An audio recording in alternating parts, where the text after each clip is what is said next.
Assalamualaikum, salam Malaysia Madani. Stadium RTM kita mulakan dengan perkembangan Sukan Asia 2022.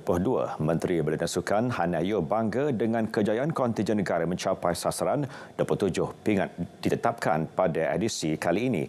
Lebih manis Malaysia melepasinya dengan meraih 28 pingat keseluruhan sebelum tamasya menutup tirai pada 8 Oktober ini.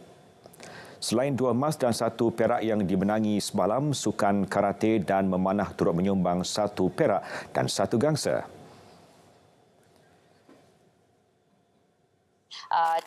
Ini adalah usaha kuat semua atlet kita dan Persatuan Sukan serta Majlis Sukan Negara, dan saya berharap selepas ini kita akan balik kaji semua keputusan dan tengok bagaimana lagi kita boleh perkasakan pemenang-pemenang pingat ini supaya mereka boleh terus cemerlang. Yang dapat gangsa, mereka boleh sasarkan pingat perak. Yang dapat perak, boleh sasarkan pingat emas. Dan yang dapat pingat emas, kekalkan pingat emas dalam Sukan Asia yang akan datang.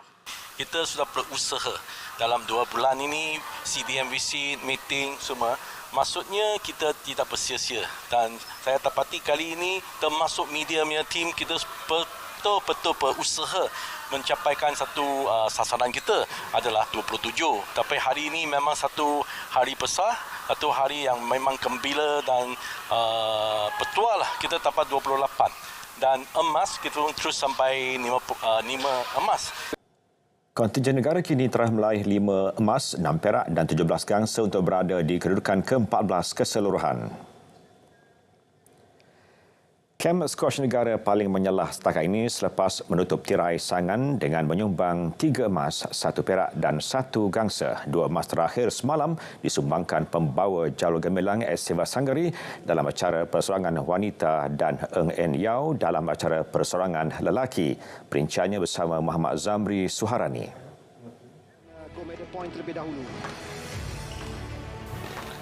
Siva Sanggari tidak diberikan laluan mudah oleh lawan yang berada di ranking ke-43 dunia, Chan Sin Yuk dari Hong Kong. Siva Sanggari bangkit selepas 2 kali ketinggalan selepas tewas pada set pertama dan ketiga. Namun anak kelahiran Sungai Petani itu berjaya mengikat perlawanan untuk diheret ke set penentuan. Pada set terakhir, persaingan sengit berlanjutan hingga mata penentuan dan Siva Sanggari cemerlang menutup perlawanan dengan 8-11, 15-13, 10-12, 11-9, 12-10 dalam tempoh 64 minit. Kemenangan itu sekaligus memperbaiki pencapaian pada 2018 apabila meraih 1 perak dan 1 gangsa. Sementara itu, Eng En Yao menggandakan keceriaan kem negara dengan menewaskan wakil India, Saurabh Dhosal 9-11, 11-9, 11-5, 11-7. Ini adalah emas kedua pribadinya di pentas Sukan Asia selepas meraih emas pada 2018 dalam acara berpasukan. Terdahulu, skuash turut menambah 1 perak menerusi acara bergujampuran. Muhammad Syafiq, Muhammad Kamal dan Aifa Azman terpaksa akur apabila tewas 0-2 kepada pilihan pertama dari India, Deepika Palika Harinder Pal. 5 emas, 6 perak dan 17 gangsa berjaya diraih kontingen negara setakat hari ini. Tipan ini dijangka akan terus meningkat ketika saingan tamasya masih berbaki 3 hari menuju penaman. Muhammad Zamri Suharani, RTM. Sementara itu, kejayaan Eng En Yao melepaskan saraf di pentas final acara individu boleh dianggap sebagai membalas dendam kekalahan aksi separuh akhir acara berpasukan. Ya, bila saya masuk ke ini, saya tak fikir pun pasal sendiri. Saya rasa apa yang saya buat dalam tu adalah untuk negara Malaysia. Setiap bola yang saya pick up, setiap decision, setiap everything that I do memang untuk negara hari ini. So, rasa lega untuk deliver untuk Malaysia dan rasa happy.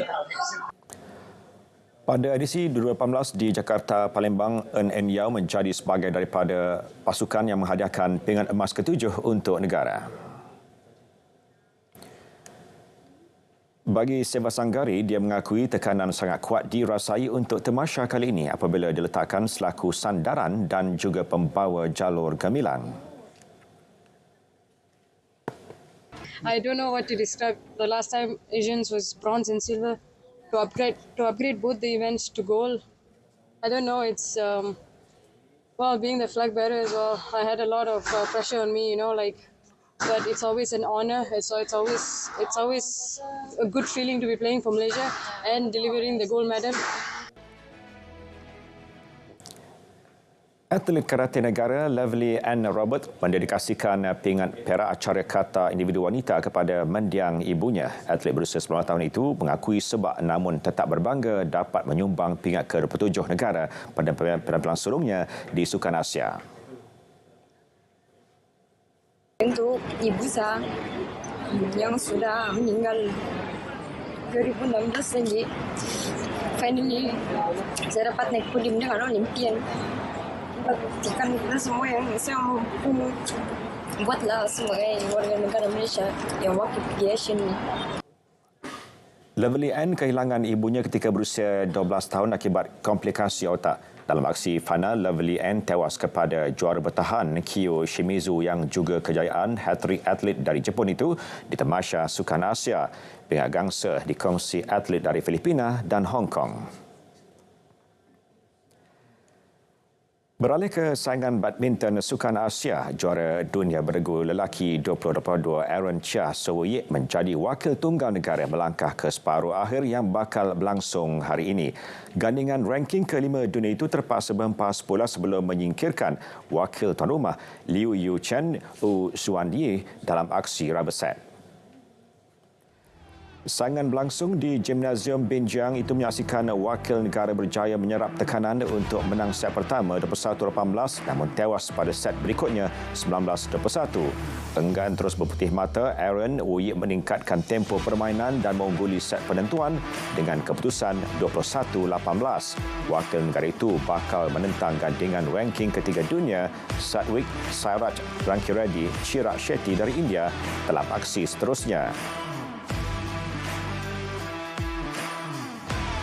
Malaysia bagaimanapun tidak mempunyai wakil persoalangan lelaki di peringkat separuh akhir. Ini selepas harapan utama negara Lee Zija disingkirkan HS Pranoy dari India dengan kekalahan 16-1, 23-1, 20-22. Biarpun menampilkan semangat berlawan yang tinggi, pemain di ranking ke-16 dunia itu terpaksa akur tumpas dalam tempoh 78 minit. That is nicely done. He takes the opener, 21 points to 16.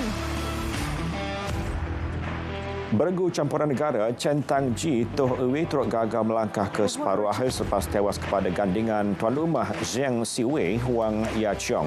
Gandingan China itu nyata mendominasi set pertama dengan permainan pantas untuk menang 21-18. Bersambung set kedua, Tangji dan Iwe cuma mencipta kebangkitan dengan memberi tentangan sengit, namun Siwei Yaqiong berjaya mengawal tekanan untuk menoktakan kemenangan 23-21.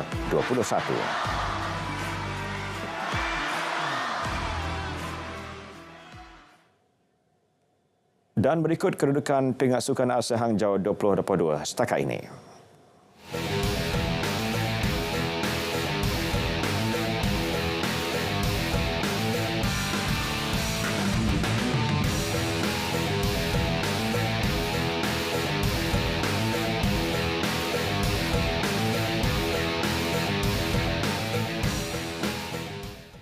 Sekian Stadium RTM, saya Muhammad Shah Musa. Salam sukan untuk semua.